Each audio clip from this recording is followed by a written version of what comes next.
وقال عز وجل في مقام آخر قل إن صلاتي ونسكي ومحياي ومماتي لله رب العالمين لا شريك له وبذلك أمرت وأنا أول المسلمين۔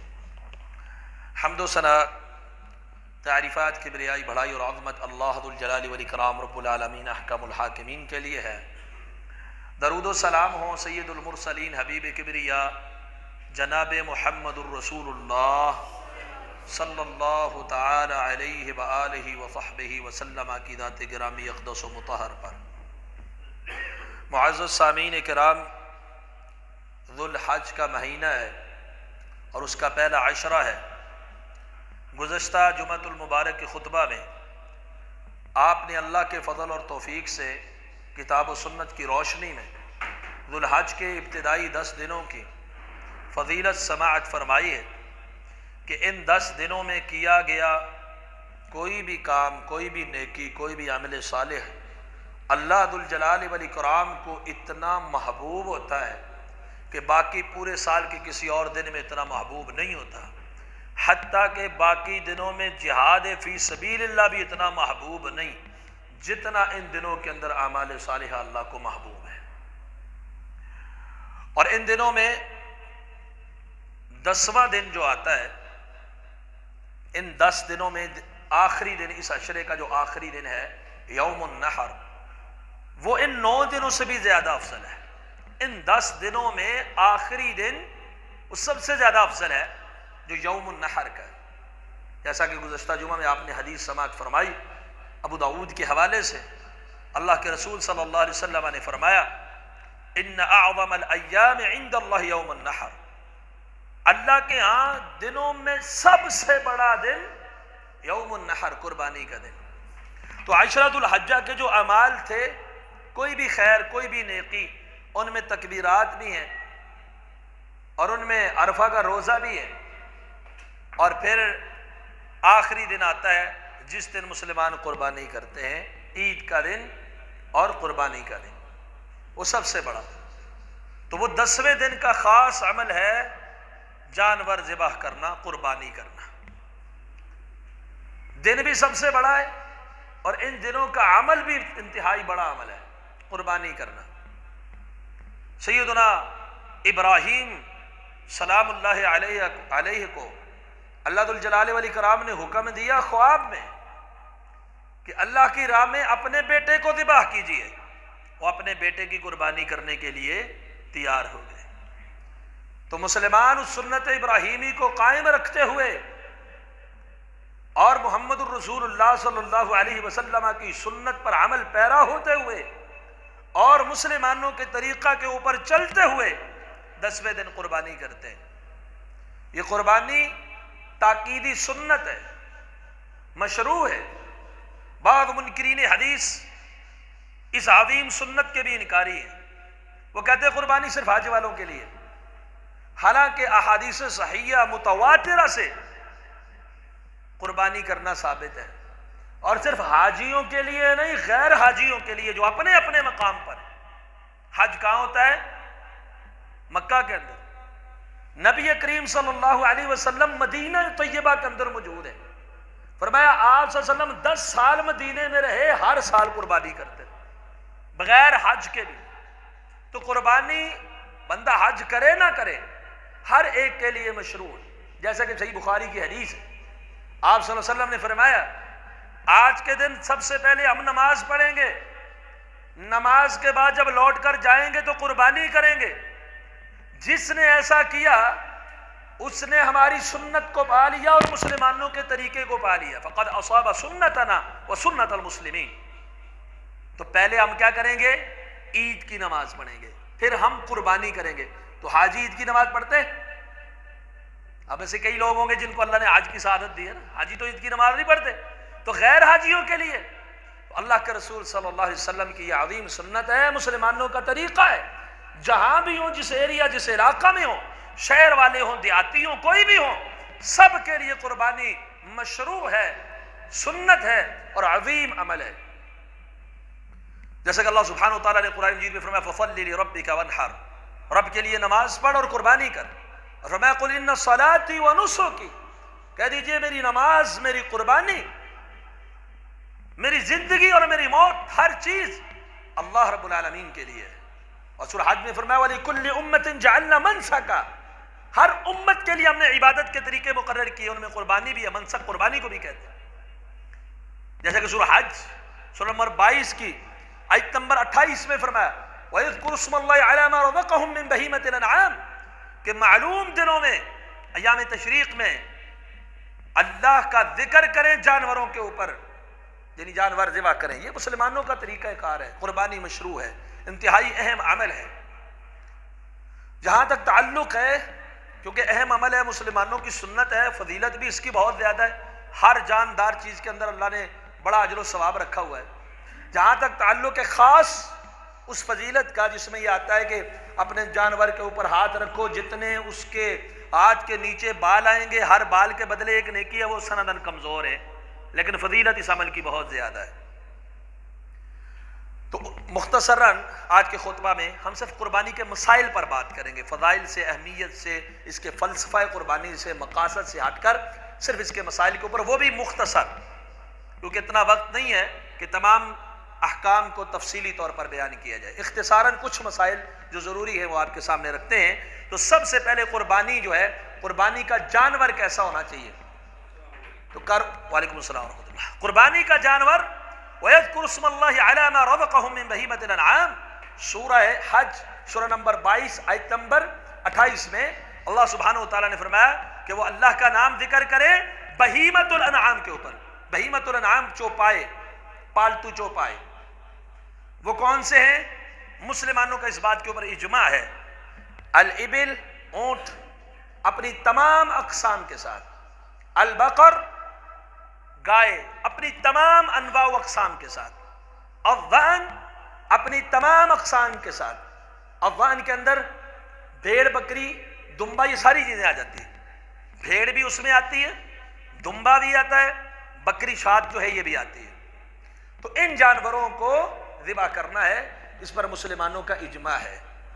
اس کے علاوہ اگر کوئی گھوڑے کی قربانی کرے گا تو یہ جائز نہیں ہوگی، کسی اور جانور کی قربانی کرے گا تو یہ مشروع نہیں ہوگی، کیونکہ اللہ سبحانہ وتعالیٰ نے قربانی کے جانوروں کا بہیمۃ الانعام ذکر کیا ہے، تو اس پر مسلمانوں کا اکٹھ اور اجماع ہے کہ وہ بہیمۃ الانعام یہی جانور ہے، لیکن اپنی تمام اقسام کے ساتھ۔ جس کے اوپر لفظ ابل صادق آتا ہے وہ قربانی میں جائز ہے، جس کے اوپر لفظ بقر صادق آتا ہے وہ قربانی میں جائز ہے، جس کے اوپر معد اور ضأن کا لفظ صادق آتا ہے وہ قربانی میں جائز ہے، جس کے اوپر یہ الفاظ صادق نہیں آتے وہ قربانی میں جائز نہیں ہے۔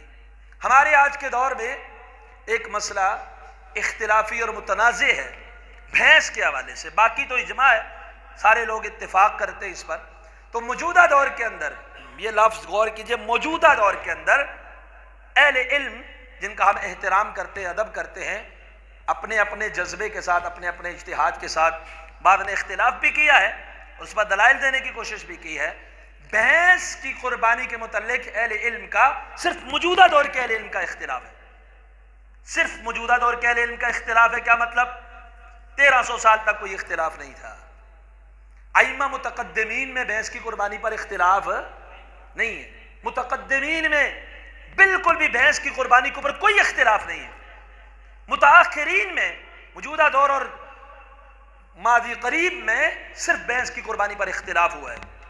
اس سے پہلے بھینس کی قربانی پر اختلاف منقول ہی نہیں ہے، بلکہ امام احمد بن حنبل رحمۃ اللہ تعالی علیہ اور امام اسحاق بن راہویہ رحمۃ اللہ علیہ بڑے پائے کے ائمہ ہیں۔ امام احمد بن حنبل رحمہ اللہ سے ایک شخص نے پوچھا کہ بھینس کے اندر جو ہے وہ کتنے حصے ہونے چاہیے قربانی میں؟ سوال قربانی کا پوچھ رہا ہے کہ بھینس میں کتنے حصے ہونے چاہیے؟ امام احمد بن حنبل رحمہ اللہ فرماتے ہیں بھینس میں 7 حصے ہونے چاہیے۔ لا اعرف خلاف هذا، اس بات پر میں اختلاف نہیں جانتا۔ امام احمد کے دور میں بھینس کی قربانی کا اختلاف ہے ہی نہیں۔ کہتے لا اعرف خلاف هذا، یہ اجماع ہو گیا نا، کہا بھینس میں 7 حصے ہیں، اس پر مجھے اختلاف معلوم ہی نہیں۔ 7 حصے ہیں بھینس میں۔ امام اسحاق بن راہویہ رحمۃ اللہ علیہ بھی ساتھ فرماتے ہیں ہاں ایسے ہی ہے جیسے امام احمد بن حنبل نے کہا. اسی طریقے سے ائمہ لغت جتنے بھی ہیں تمام کے تمام یہ کہتے ہیں بھینس نوع من البقر ہے، گائے کی ایک قسم ہے، یہ گائے ہی ہے. اسی طریقے سے حیوانات کے علم کے ماہرین وہ کہتے ہیں بھینس گائے ایک نسل ہے، اگرچہ عادات مختلف ہیں لیکن نسل کیا ہے؟ ایک ہے. ہم بنی نوع انسان ہیں، جو ہماری عادات ہیں وہ حبشیوں کی نہیں، افریقہ کے کالوں کی نہیں، جو کالوں کی ہے وہ گوروں کی نہیں. عادات مختلف ہو سکتی ہیں، اس سے نوع اور جنس تبدیل نہیں ہوتی. اسی طریقہ ائمہ فقہ جو ہے، امام ابن قدامہ المقدسی رحمہ اللہ اجماع نقل کرتے ہیں، اس پر اجماع ہے کہ گائے بھینس کی نسل میں سے.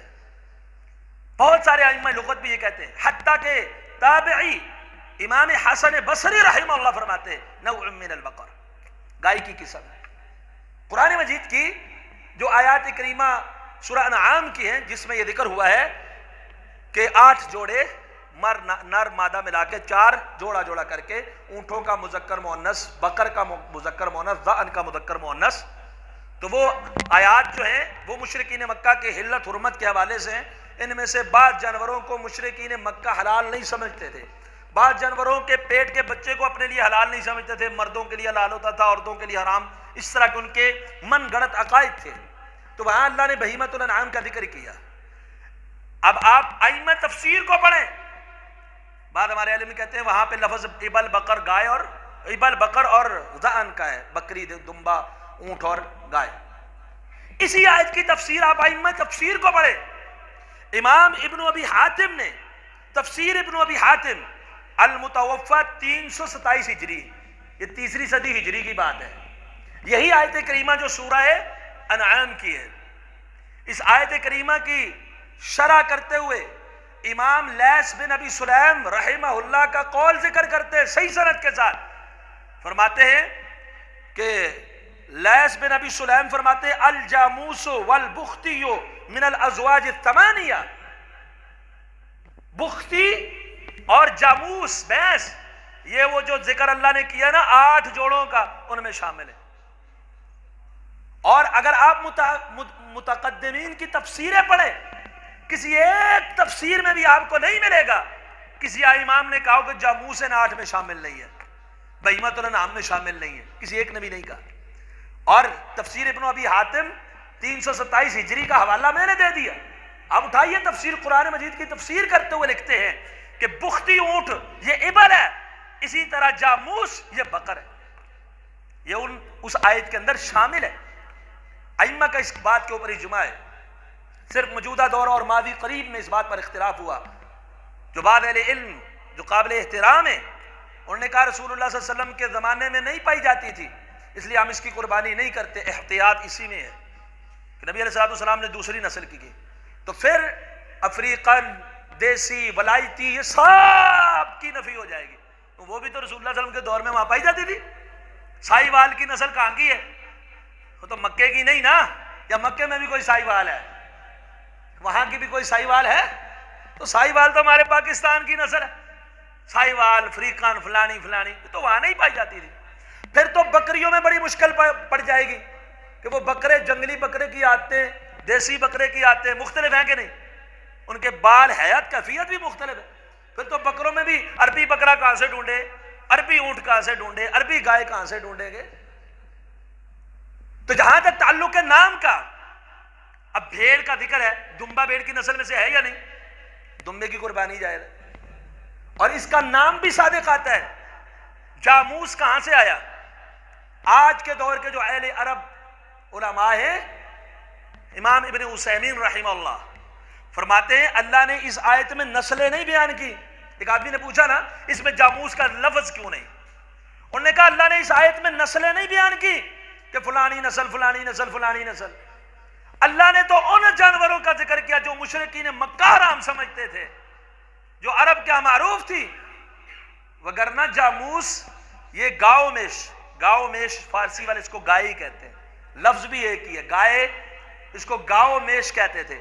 عربی تلفظ میں یہ ثقیل تھا اس لیے ان کو اس کو گاؤ میش کے بجائے جاموس بنا دیا. لفظ وہی گائے ہی ہے، جاموس. اور تمام اہل عرب کے آج کے دور کے ائمہ بھی یہی کہتے کہ بھینس کی قربانی جائز ہے، ان کے فتاووں کے اندر موجود ہے۔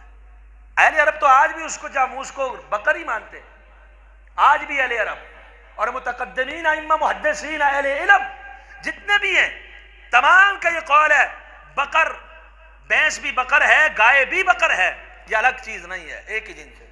بعض لوگ کہتے ہیں جی پھر ان کی آپس میں جفتی نہیں ہوتی لہذا نو ہی چینج ہو گئی۔ گھوڑے اور گدھے کی جنس ایک ہے کہ الگ الگ ہے؟ تو گھوڑے اور گدھے کی جفتی سے خچر پیدا ہوتا ہے، کیا جنس ایک ہو گئی؟ جفتی والا معاملہ تو پھر گیا نا۔ لازمی نہیں ہے جہاں جفتی ہوتی ہو وہ جنسیں بھی ایک ہوں یا مختلف ہوں، یہ ساری صرف عقلی باتیں ہیں۔ دلائل کی دنیا میں یہ بات ثابت ہوتی ہے، شریعت میں بہیمت الانعام کو مشروع کیا قربانی کے لیے، اور اس میں اونٹ بختی ہو یا کوئی اور ہو، عربی ہو کہ عجمی ہو، سب جائز۔ بقر، گائے، بھینس، گائے کی تمام اقسام، افریقن ہو، سائی والو، ولایتی ہو، دیسی ہو، کوئی بھی ہو، سب جائز۔ معاذ اور ذان میں سے بھیڑ ہو تب بھی، دمبا ہو تب بھی، بکرا چھترا ہو تب بھی، چاہے جون سا بھی ہو، پہاڑی ہو، دیسی ہو، ولایتی ہو، کوئی بھی ہو، ساری جمی اقسام جو ہے اس کی جائز ہے۔ اس کے اندر زیادہ قریدنا جو ہے یہ درست نہیں ہے۔ وجہ یہ ائمہ محدثین اہل تفسیر نے ذکر کیا کہ اللہ سبحانہ وتعالیٰ نے بنی اسرائیل کو کہا سورہ بقرہ کے اندر کہ بقرہ ذبح کرو، گائے ذبح کرو۔ بنی اسرائیلیوں نے سوال پوچھا کون سی گائے ہو، رنگ کیسا ہو، کیسی ہو، کیا کرتی ہو؟ جیسے جیسے سوال پوچھتے گئے اس سے ایسے سختی آتی ہے۔ ایسے ہی ہوا نا، انہوں نے پوچھا کہ گائے کیسی ہو، کہا حل نہ چلاتی ہو، رنگ کیسا ہو، کہا پیلی ہو، زرد ہو، دیکھنے والوں کو خوش کر۔ پہلے نہیں کہا اللہ نے کہ ایسی ایسی ایسی شرائط والی گائے ہو، اللہ نے پہلے کر دیا بس گائے ذبح کرو۔ انہوں نے کہا کیسی ہو، ایسی ہو، ویسی ہو، سوال پوچھے، سختی آئی۔ تو اہل تفسیر نے لکھا ائمہ نے کہ اگر وہ کوئی ایک گائے ذبح کر دیتے اللہ کا حکم پورا ہو جاتا، اللہ نے فرمایا تھا نا گائے ذبح کرو، انہوں نے خود قریدا، اللہ نے مزید سختیاں پیدا کر دی۔ اسی لیے ہمیں حکم کیا ہوا ہے، آپ بقرہ ذبح کریں، ابل ذبح کریں، شاۃ، ضأن، معز ذبح کریں۔ اب اس کی جو بھی نسل ہوگی ہم ذبح کریں گے، ہم اس کو قریدنے کی ضرورت نہیں۔ تو پہلا مسئلہ یہ یاد رکھیں، بہیمت الانعام جانور جو ہیں، ابل کی تمام اقسام، بقر کی تمام اقسام، بھیڑ بکری دمبے کی تمام اقسام، اس کے علاوہ کسی جانور کی قربانی نہیں ہوگی۔ دوسرا مسئلہ جانور کی عمر کے حوالے سے کہ جانور دونتا یا دونتے سے اوپر ہونا چاہیے، اس سے کم جانور کی قربانی نہیں ہوگی۔ اور اس میں عمر کو نہیں دیکھیں گے کہ سال کا ہے کہ 1.5 سال کا کہ 2 سال کا کہ 2.5 سال کا، نشانی جو بتلائی ہے دونتے کی، 2 دانت گر کے دونتا ہو جائے، دونتا نہیں ہے تو قربانی نہیں ہے۔ جیسا کہ صحیح مسلم کے اندر حدیث نمبر 1963 سیدنا جابر رضی اللہ عنہ فرماتے ہیں رسول اللہ صلی اللہ علیہ وسلم نے فرمایا لا تذبحوا الا مسنۃ، کہ سوائے مسنہ دونتے جانور کے دوسرا جانور ذبح نہ کرو۔ اس کا مطلب یہ نہیں ہے کہ مسنہ سے اوپر والا بھی نہ کرو، صرف مسنہ ہی ہو، دونتا ہی ہو، نہیں۔ فرمایا مسنہ سے کم مراد ہے، یعنی دونتے سے کم جانور ذبح کرنا جائز نہیں۔ اگر کسی کو دونتا جانور نہیں ملتا، اللہ کے رسول صلی اللہ علیہ وسلم فرماتے ہیں پھر بھیڑ کا کھیرا ذبح کر سکتے ہو، باقی کسی جانور کا نہیں۔ ہمارے یہاں تو بکرا بھی کھیرا ذبح کر دیتے ہیں نا، یہ جائز نہیں ہے۔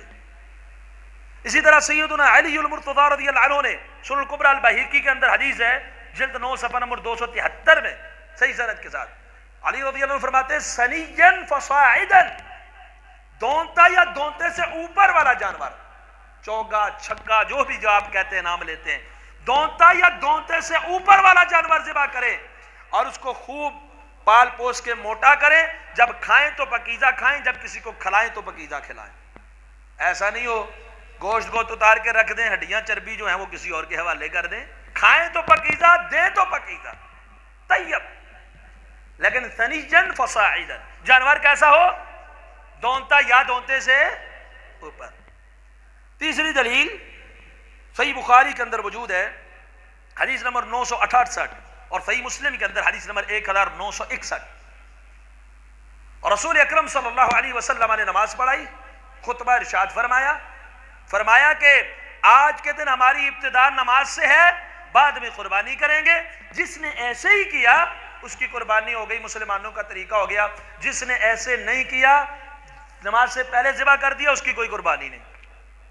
ابو بردہ بن نیار کھڑے ہو گئے، کہا اللہ کے رسول میں نے تو اپنی قربانی ذبح کر دی، نماز سے پہلے ہی کر دی، اب میرے پاس ایک کھیرا ہے، کھیرا بکرا، لیکن ایسا ہے خیر من مسنہ، جو دونتے سے بڑا ہے، بہتر ہے، یعنی موٹا تازہ بڑا ہے، ٹھیک ٹھاک اچھا اٹا کٹا جانور ہے، لیکن ہے کھیرا دونتا نہیں ہوا، کیا وہ کر لوں؟ میں تو اپنی قربانی پہلے کر دی۔ تو اللہ کے رسول صلی اللہ علیہ وسلم نے فرمایا آپ وہ ذبح کر لیں، وَلَن تُجْزِئَ عَنْ أَحَدٍ بَعْدَكَ، لیکن آپ کے بعد کسی کے لیے بھی کھیرا جائز نہیں ہے، یہ صرف خاص اسپیشل آپ کے لیے جائز ہے، آپ کے بعد کسی کے لیے بکرا کھیرا جائز نہیں، مسنہ دونتا یا دونتے سے اوپر والا جانور ہونا چاہیے۔ تیسرا مسئلہ اس حوالے سے کہ شراکت، تو شراکت جو ہے نا قربانی میں، ایک گھر والوں کی طرف سے ایک بکری یا ایک حصہ جانور میں کافی ہے، اگر کوئی زیادہ کرنا چاہتا ہے اس کی مرضی کی بات، خامند بھی کرتا ہے، بیوی بھی کرتی ہے، بچے بھی کرتے ہیں، الگ بات ہے، جتنی اللہ نے وسعت دی کر سکتا ہے، گنجائش ہے، لیکن گھر کا سربراہ اگر ایک حصہ ڈالتا ہے یا ایک بکری ذبح کرتا ہے وہ تمام گھر والوں کی طرف سے ادا ہو جاتی ہے۔ رسول اللہ صلی اللہ علیہ وسلم کے دور میں ایسے ہی ہوتا تھا، جیسا کہ جامع ترمذی کے اندر حدیث نمبر 1505 ہے، ابن ماجہ میں حدیث نمبر 3148 ہے، ابو ایوب انصاری رضی اللہ عنہ سے پوچھا گیا کیف کانت الضحایا فیکم علی عہد رسول اللہ صلی اللہ علیہ وسلم، کہ رسول اکرم صلی اللہ علیہ وسلم کے دور مبارک میں، صحابی رسول سے پوچھا جا رہا ہے قربانیاں کیسے ہوا کرتی تھی، تو سیدنا ابو ایوب انصاری رضی اللہ عنہ فرماتے ہیں کان الرجل فی عہد النبی صلی اللہ علیہ وسلم یضحی بالشاة عنہ وعن اہل بیتہ، کہ رسول اکرم صلی اللہ علیہ وسلم کے دور مبارک میں آدمی اپنی اور اپنے گھر والوں کی جانب سے ایک بکری ذبح کیا کرتا تھا، گویا گھر کا سربراہ بکری ذبح کرے یا گائے میں یا بھینس میں حصہ ڈالے یا اونٹ میں حصہ ڈالے تو وہ کیا ہو جائے گا؟ پورے گھر والوں کی طرف سے قربانی ہو جائے گی۔ بلکہ خود رسول اللہ صلی اللہ علیہ وسلم، امام حاکم نے المستدرک علی الصحیحین میں روایت کیا، جلد نمبر 3 صفحہ نمبر 456، عبداللہ بن ہشام رضی اللہ عنہ روایت کرتے ہیں کان رسول اللہ صلی اللہ علیہ وسلم یضحی بالشاة الواحدة عن جمیع آلہ، اللہ کے رسول صلی اللہ علیہ وسلم نے ایک بکری تمام گھر والوں کی طرف سے ذبح کی۔ تو ان 3 دلائل سے یہ بات ثابت ہوئی، دلائل اور بھی ہیں، کہ ایک گھر کی طرف سے ایک حصہ یا ایک بکری بکرا دمبا بھیڑ کافی ہے، کچھ زیادہ کرنا چاہیے جو گنجائش، لیکن جو یہ کہا جاتا ہے نا جو صاحب نصاب ہے وہی اس پہ قربانی فرض ہے، یہ فضول بات ہے، ایسی شرط حدیث پاک کے اندر موجود نہیں ہے، قرآن کے اندر موجود نہیں ہے کہ صاحب نصاب ہو تو وہ قربانی کرے، جو صاحب نصاب نہیں ہے تو وہ قربانی نہ کرے۔ اگر خامن صاحب نصاب نہیں ہے، بیوی صاحب نصاب ہے، اس کے بعد سونا ہے 7 تولوں سے اوپر، وہ کرے، خامن نہ کرے، عجیب بات ہے۔ گھر کا بڑا کر دے، باپ کر دے، ساری اولاد کی طرف سے، خامن کر دے، بیوی بچوں سب کی طرف سے، وہ قربانی ہو جائے گی۔ تیسری چیز ہے اور جو شراکت ہے اونٹ میں، وہ تو آپ کو معلوم ہے، اس پہ زیادہ دلائل دینے کی ضرورت نہیں ہے، اتفاق بھی ہے، اونٹ میں 7 حصے بھی ہو سکتے ہیں، 10 حصے بھی ہو سکتے ہیں۔ اسی طرح گائے وغیرہ میں 7 حصے، یہ کافی، 7 حصے ہو سکتے ہیں، کم از کم ایک آدمی پوری گائے ذبح کر سکتا ہے، 2 بھی، 3 بھی، 4 بھی، 5 بھی، 6 بھی، 7 بھی، یہ نہیں ہے کہ 7 ہی لازمی ہوں، ایک بھی کر سکتے، 2 مل کے بھی کر سکتے، 3 4 5، یہ لمٹ ہے، آخری لمٹ جو ہے وہ 7 ہے، 7 سے اوپر نہیں، اور کم از کم ایک آدمی بھی اکیلا بھی کر سکتا ہے، یہ شراکت کے حوالے سے۔ اگلی بات ہے جانور جو آپ نے لینا ہے وہ عیب سے پاک ہو، نقائص سے پاک ہو، وہ عیوب کون سے ہیں شریعت نے خود بیان فرمائے، جیسا کہ ابو داؤد کے اندر حدیث نمبر 2802 ہے، ترمذی میں حدیث نمبر 1497 ہے، ابن ماجہ کے اندر بھی حدیث موجود ہے، مسند امام احمد کے اندر بھی حدیث موجود ہے، سنن نسائی کے اندر بھی حدیث موجود ہے۔ عبداللہ بن فیروز، پہلے حدیث سن لیں، عبداللہ بن فیروز فرماتے ہیں سألت براء بن عازب، میں نے براء بن عازب رضی اللہ عنہ جو صحابی رسول ہیں ان سے سوال پوچھا، سوال یہ پوچھا ما لا يجوز فی الاضحی، قربانی میں کون سے جانور جائز نہیں ہے؟ انہوں نے فرمایا رسول اللہ صلی اللہ علیہ وسلم ہمارے درمیان کھڑے ہوئے خطبہ ارشاد فرماتے ہوئے آپ نے فرمایا 4 انگلیاں، یہ عبداللہ یہ براء بن عازب فرماتے ہیں کہ میری انگلیاں رسول اللہ صلی اللہ علیہ وسلم سے انگلیوں سے چھوٹی، میرے پورے رسول اللہ صلی اللہ علیہ وسلم کے پوروں سے چھوٹے ہیں، آپ نے ایسے 4 انگلیاں کر کے فرمایا 4، سمجھایا اپنی قوم کو، اربع لا تجوز فی الاضاحی، 4 قسم کے جانور قربانی میں جائز نہیں ہیں۔ مطلب کیا ہے؟ 4 قسم کے جانوروں کی قربانی نہیں ہوگی۔ اگر ان 4 قسم کے کسی جانور کی کوئی قربانی کرتا ہے تو وہ قربانی نہیں ہے۔ وہ 4 جانور کون سے ہیں؟ آپ صلی اللہ علیہ وسلم نے فرمایا العورا بین عورها، ایسا کانا جس کا کانا پن ظاہر ہو، واضح ہو، یعنی ایک آنکھ جس کی ضائع ہو چکی ہو، کانے جانور کی قربانی نہیں، جس کا کانا پن واضح ہو۔ دوسرا وہ فرمایا والمریض بین مرضها، ایسا بیمار جس کی بیماری واضح ہو۔ ایک جانور ہے بیچارہ بیمار ہے، سامنے پتہ چلتا ہے بیمار ہے، بیماری ہے جانوروں کی مختلف بیماری ہے، واضح بیماری میں مبتلا ہے، قربانی نہیں ہوگی۔ والعرجاء بین ضلعها، ایسا لنگڑا جس کا لنگڑا پن بالکل ظاہر ہے، واضح ہے، لنگڑا جانور، اس کی قربانی بھی نہیں ہوگی۔ اور ایسا کمزور اور لاغر، اگرچہ بظاہر کانا بھی نہیں، لنگڑا بھی نہیں، بیماری بھی کوئی واضح نہیں، لیکن کمزور، دبلا پتلا، جس کی ہڈیوں کے اندر گود ہی نہ ہو، ہڈیوں کا ڈھانچہ، آپ صلی اللہ علیہ وسلم فرماتے ہیں ان 4 قسم کے جانوروں کی قربانی نہیں ہوتی ہے۔ اگر ان 4 قسم کے جانوروں کی قربانی نہیں ہوتی تو اس سے بڑا اگر کوئی عیب ہوگا تو اس کی تو آٹومیٹک خود بخود بالاولا نہیں ہوگی۔ مثلا کانے جانور کی قربانی جائز نہیں، اگر دونوں آنکھوں سے اندھا ہو پھر تو بالکل نہیں ہوگی، لنگڑے کی نہیں، دونوں ٹانگیں ہی نہ ہو پھر تو قربانی بالکل نہیں ہوگی۔ اسی طریقے سے لاغر، کمزور کی اور بیمار کی قربانی جائز نہیں ہے۔ لیکن اس حدیث پاک کے اندر یہ بات بالکل واضح ہے کہ جن کے اندر یہ عیوب واضح ہوں، ان الفاظ سے رسول اللہ صلی اللہ علیہ وسلم نے سمجھا دیا معمولی نقص معاف ہے، معمولی عیب معاف ہے۔ عبداللہ بن فروز کہتے ہیں جب یہ حدیث سن چکے، کہنے لگے میں تو سمجھتا ہوں جس کا دانت بھی ٹوٹا ہوا ہونا نہ صحیح ہو اس کی بھی قربانی نہیں کرنی۔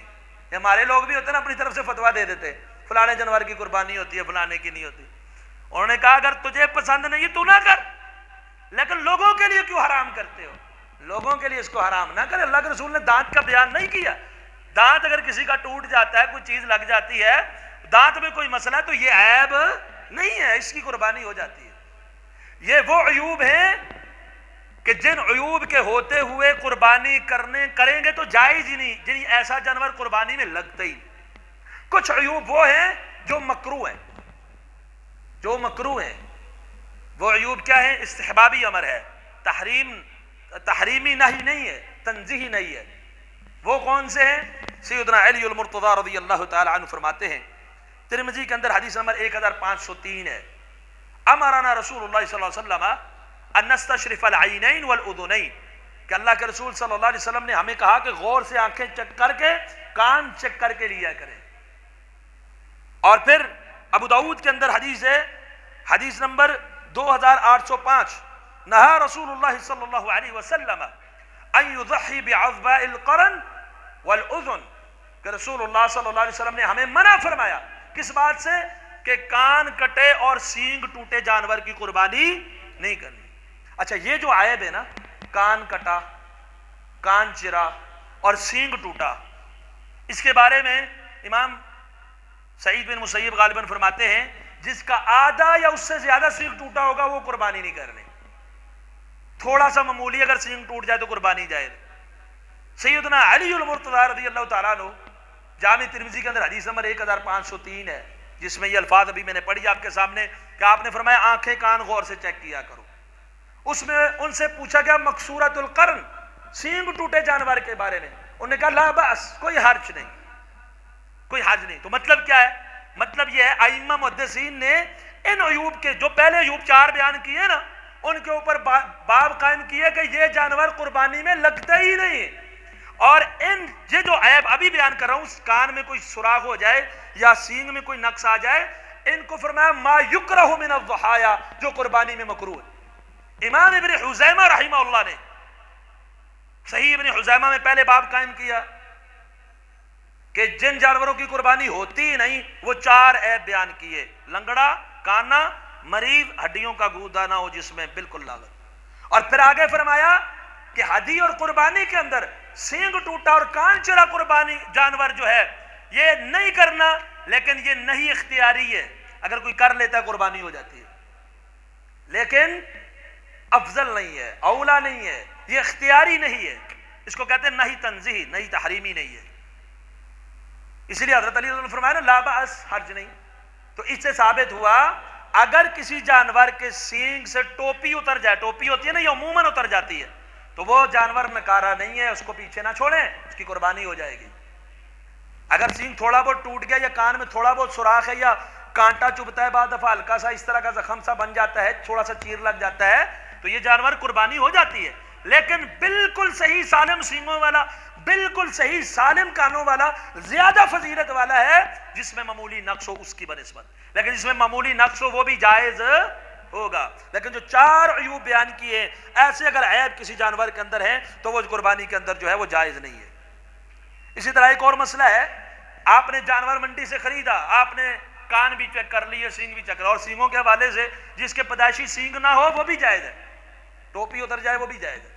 یہ لوگ خواہ مخواہ جانوروں کو تکلیف دیتے ہیں بیچارے، خوبصورت کرنے کے لیے سینگوں کو تراش خراش کر، ایسی چیزوں سے پرہیز کریں۔ جو قدرت نے جیسا بنایا ہے ویسا ہی آپ کے لیے صحیح ہے، وہ خوبصورت ہے، قدرت نے ہر چیز کو خوبصورت بنایا۔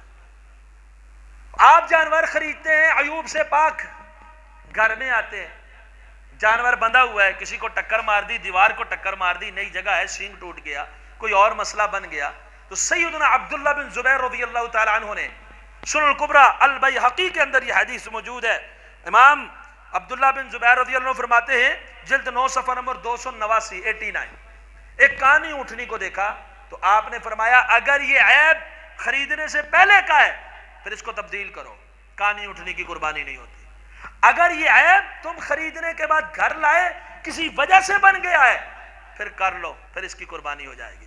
تو کیا معلوم ہوا، اگر پہلے سے آپ نے عیب دار جانور خریدا ہے اس کی قربانی نہیں ہوگی، خرید کے قربانی کے لیے مختص کر دی ہے، اب اس کے اندر عیب واقع ہو گیا ہے تو اب اس کی قربانی کیا ہے، جائز ہو جائے گی۔ اسی طریقے سے ایک مسئلہ جو ہمارے ہاں عام چلتا ہے، رسول اللہ صلی اللہ علیہ وسلم کی طرف سے قربانی، تو رسول اللہ صلی اللہ علیہ وسلم کی طرف سے قربانی کرنا ثابت نہیں ہے قرآن اور حدیث سے۔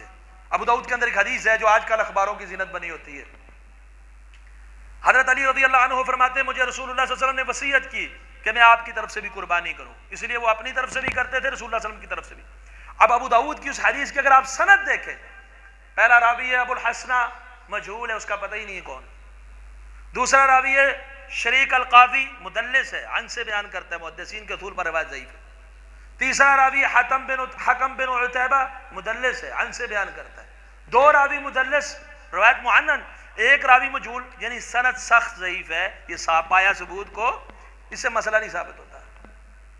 اور رسول اللہ صلی اللہ علیہ وسلم کے بارے میں، بلکہ میت کی طرف سے قربانی کے بارے میں احادیث جو پیش کی جاتی ہے صحیح مسلم کے حوالے سے، اللہ کے رسول صلی اللہ علیہ وسلم نے قربانی کی اور دعا کی، اللہم تقبل من محمد ومن امت محمد، تو پوری امت کی طرف سے قربانی کرنا یہ رسول اللہ صلی اللہ علیہ وسلم کا خاصہ ہے، کیونکہ ایک قربانی پوری امت کی طرف سے کافی، ایک گھر کی طرف سے تو ایک بکری کافی ہے، ایک محلے کی طرف سے کافی ہو سکتی، اللہ کے رسول پوری امت کے لیے اگر کہہ رہے ہیں تو یہ آپ صلی اللہ علیہ وسلم کا خاصہ ہے۔ عام آدمی اگر پچھلے سارے وفات شدہ کے لیے قربانی مستقل کرے تو یہ ثابت نہیں ہے، کم از کم اگرچہ اہل علم کا اس میں اختلاف ہے لیکن ثابت نہیں ہے۔ ہاں وہ دن بڑا ہے یوم النحر، اس دن کی جو فضیلت ہے عمل کی وہ باقی دنوں کی نہیں۔ آپ اپنی میت کو ایصال ثواب پہنچانا چاہتے ہیں، خصوصاً والدین کو، تو آپ اس دن صدقہ کے طور پہ جانور ذبح کر سکتے ہیں، کیونکہ اللہ کے نزدیک سب سے بڑا دن ہے، لیکن پھر اس کو تقسیم قربانی کی طرح نہیں کریں گے کہ ذخیرہ بھی کر لیں، کھا بھی لیں اور غریبوں کو بھی دے دیں، امیروں کو بھی دے دیں، نہیں، پھر اس کو غریبوں میں بانٹ دینا ہے، پھر اس کو کیا کرنا ہے، وہ صدقہ پورے کا پورا بانٹ دینا ہے غرباء کے اندر، پھر اس کو اپنے گھر لے کے نہیں آنا، ذخیرہ بھی اس کا نہیں کرنا۔ میت کی طرف سے اس دن صدقہ کر سکتے ہیں، میت کی طرف سے مستقل طور پر اس دن قربانی کرنا جو ہے وہ جائز نہیں ہے۔ اسی طرح قربانی آپ جب کر چکے ہوتے ہیں تو ہمارے کسائی اس دن مفتی ہوتے ہیں، عام دنوں میں بیچاروں کو پتہ ہی کچھ نہیں ہوتا، لیکن اس دن وہ بھی مفتی ہوتے ہیں، یہ حرام مغز ہے، یہ بھی حرام ہے، یہ تلی ہے، یہ بھی حرام ہے، کلیجی مکروہ ہے، فلاں، تو جو یہ بات مشہور ہے، من گھڑت روایت بھی ہے اس کے اوپر، لیکن یہ ثابت نہیں ہے، من گھڑت حدیث ہے جس میں 7 اعضاء کا ذکر ہے، بکرے میں مثانہ، تلی، خصیتین، دیگر فلاں فلاں چیز جو ہے وہ حرام ہے۔ ہاں ایک چیز حرام ہے، دم مسفوح، تو قربانی ذبح کرتے وقت بہن خون بہتا ہے نا، وہ دم مسفوح حرام ہے، وہ استعمال نہیں کر سکتے آپ. حالانکہ اس کو لوگ کرتے جی دمے کے مریض کو نا خرگوش ذبح کر کے خون پلاؤ، وہ کرتے، وہ حرام ہے، وہ خون حرام ہے قربانی کے جانور کا ہو یا کسی اور جانور کا. اس کے علاوہ تلی مثانہ گردہ کلیجی کوئی چیز بھی حرام بلکہ مکروہ بھی نہیں ہے، مکروہ بھی نہیں ہے، کوئی چیز بھی حلال جانور کی مکروہ نہیں ہے. اس کو آپ استعمال کرنا چاہیں تو کر سکتے ہیں. ہمارے شیخ عبداللہ امجد چھتوی رحمت اللہ تعالی علیہ رحمتاً واسعہ بعض مولویوں کے بارے میں کہا کرتے تھے، ویسے فتویٰ دیتے ہیں خصیتین، کپورے جو ہیں یہ مکروہ ہیں، اور کسائیوں سے جا کے قسم دے کے پوچھو سب سے زیادہ خریدتے بھی یہی ہیں، لے کے گھر میں بھی یہی جاتے ہیں، کھاتے بھی ہیں، لوگوں کہتے ہیں مکروہ ہے. تو ایسی کوئی بھی حدیث جو ہے وہ ثابت نہیں ہے. اللہ سے دعا ہے اللہ ہمیں عمل صالح کرنے کی توفیق عطا فرمائے، اللہ ہماری قربانیاں میں کرنے کی پہلے توفیق عطا فرمائے اور سنت کے مطابق کرنے کی توفیق عطا فرمائے، اور پھر اپنی بارگاہ میں اسے شرف قبولیت عطا فرمائے. کسی بھائی کا کوئی بھی سوال ہو قربانی کے متعلق تو وہ پیش کر سکتے ہیں.